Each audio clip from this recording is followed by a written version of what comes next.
Le cri de la terre.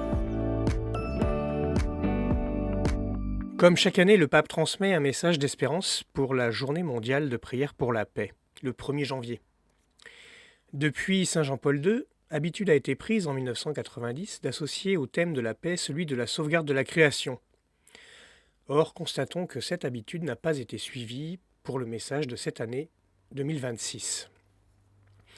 Léon XIV relie ce message à ses premiers mots publics tenus lors de son élection. La paix est une des priorités de son pontificat.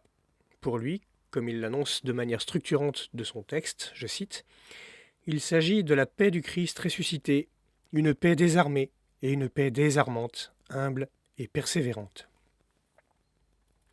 Même si l'écologie intégrale n'est pas mentionnée dans ce message, il utilise les outils de la critique du paradigme technocratique pour dénoncer l'usage des armes contemporaines. Je cite, « Nous constatons combien les progrès technologiques et l'application dans le domaine militaire de l'intelligence artificielle ont radicalisé la dimension tragique des conflits armés.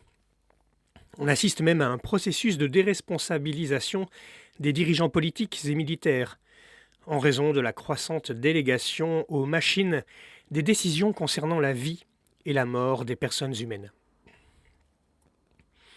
Non seulement la guerre tue des vies humaines, mais la manière même de faire la guerre est déshumanisante.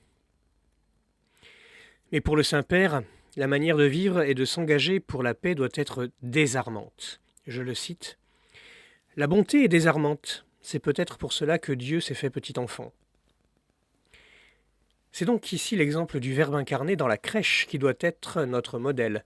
C'est pourquoi il est incompréhensible de justifier aujourd'hui les conflits armés par, je cite, « des mots de la foi », de bénir le nationalisme et de justifier religieusement la violence et la lutte armée. C'est au contraire dans la construction de relations de compagnonnage fraternel que les conditions de paix peuvent se construire. Je le cite encore.